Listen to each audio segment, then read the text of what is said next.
Hello, my name is Charles McNamara. The following recommendations are to be considered best practices and will be very helpful during an emergency situation. We're going to take a look and see what were some of the issues.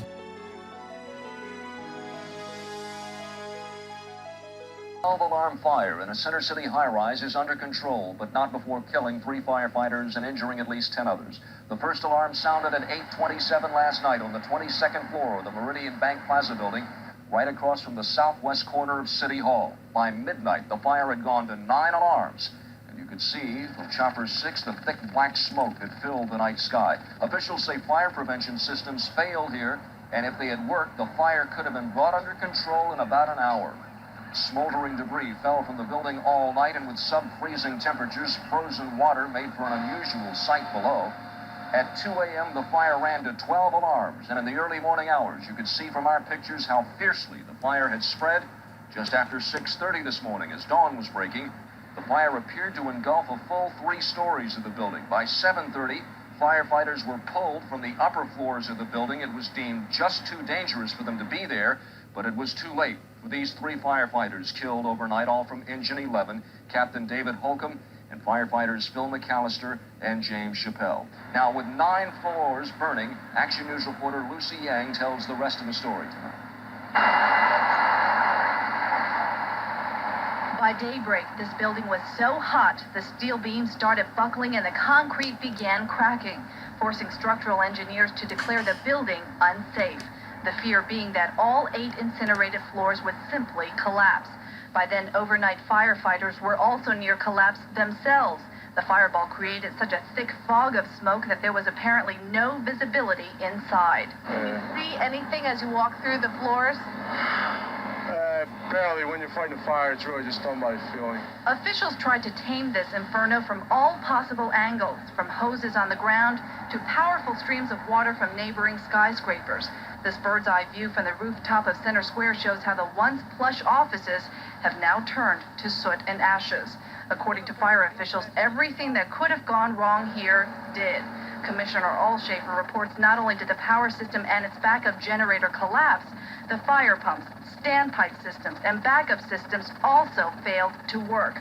Compounded, this created a monstrous force even all this manpower could not combat. There's no fire department in the world that can control a major fire in a high-rise building on an upper floor if the fire protection systems and also the redundancies that's built into them all fail. Another problem today, flying debris and falling glass and concrete. Not only was that extremely hazardous for the firefighters below, it was also reportedly breaking the hoses on the ground.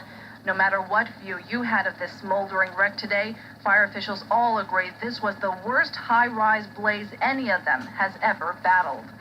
Lucy Yang, Channel 6 Action News, Center City. The fire was declared under control officially at 3:01 this afternoon. Let's go live now to David Henry for the very latest on the fire and the aftermath. David. Rob, now that the fire is under control, the cleanup has begun, and the aftermath of this inferno will have serious effects on downtown Center City for weeks to come. Right now, the real concern is the structural integrity of the building. We feel pretty confident at this point that the interior and the exterior of the building is all right, except for the one area where I pointed out on the 26th and 27th floor. There's 2 pieces of wall facade there that are hanging precariously, and that's what we're concerned about now. At one point, Commissioner Allshafer had pulled most of his men out of the building, fearing that floors number 28 and down might collapse all the way down to the 18th floor.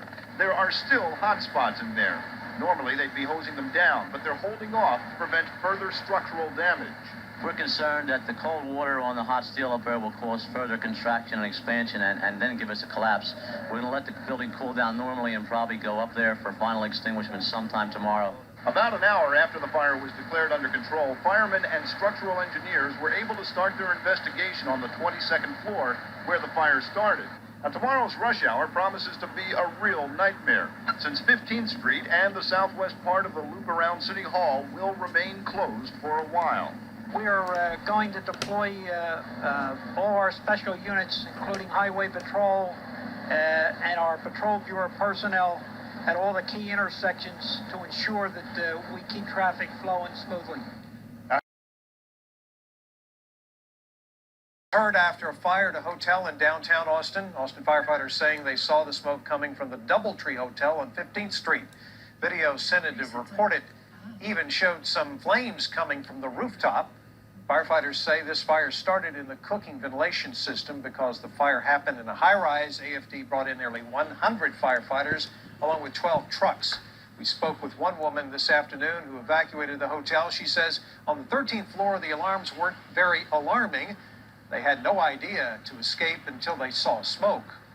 It smelled like burnt breakfast, but I don't know. That's why I thought I wasn't like alarmed right away, because I thought we have toasters in our rooms.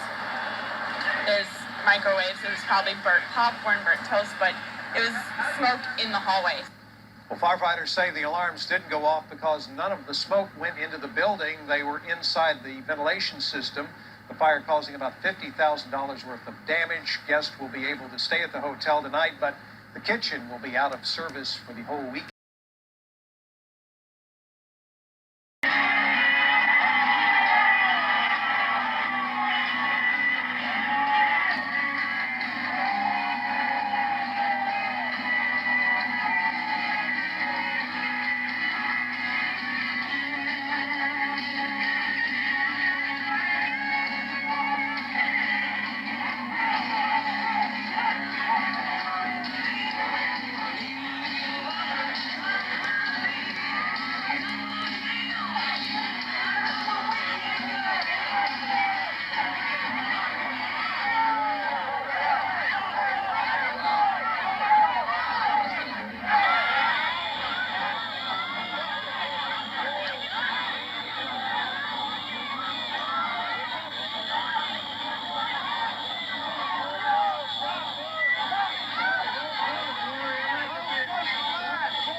On February 20th, 2003, 100 people lost their lives and 230 were injured in one of the deadliest nightclub fires in U.S. history.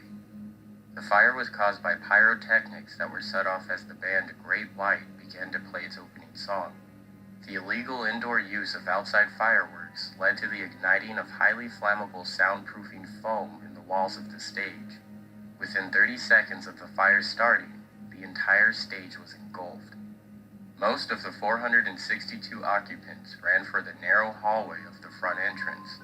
The entryway soon became packed with terrified people all trying to leave at once.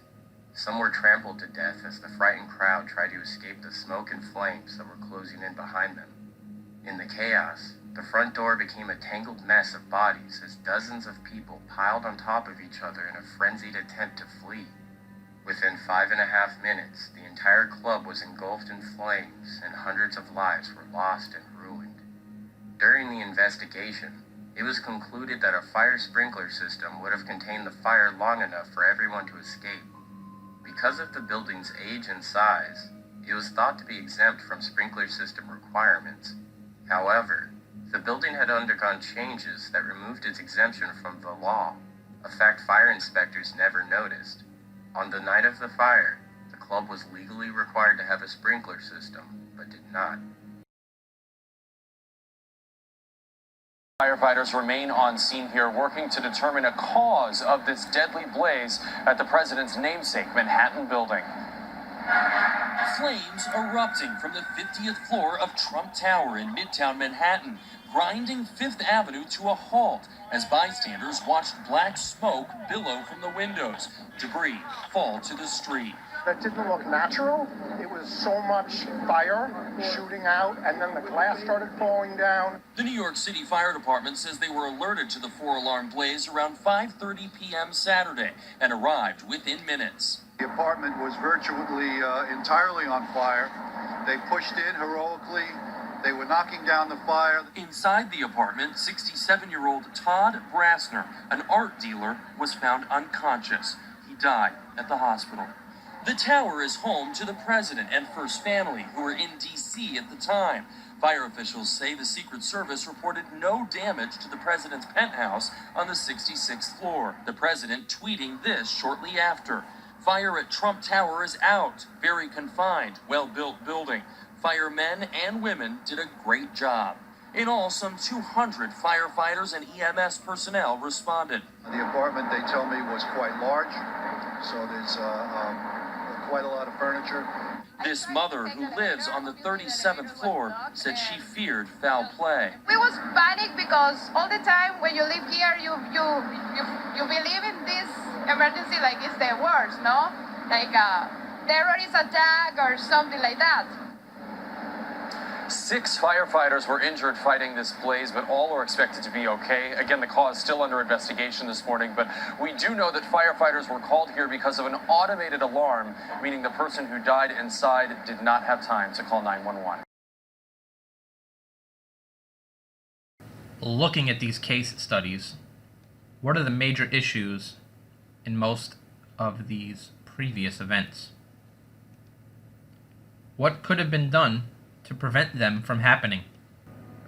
Ensure staff are properly trained on site and that everyone knows the difference between security alarms and fire alarms. Ensure that all inspections, testing, and maintenance of the building's sprinkler, standpipe, and fire alarm systems are being conducted. Most importantly, ensure that you have a working fire protection system in place and it is in good working order at all times. And lastly, ensure that if you see smoke or flames, immediately call 911. This is Charles McNamara. Thank you. And for more information, feel free to visit the fire department's website.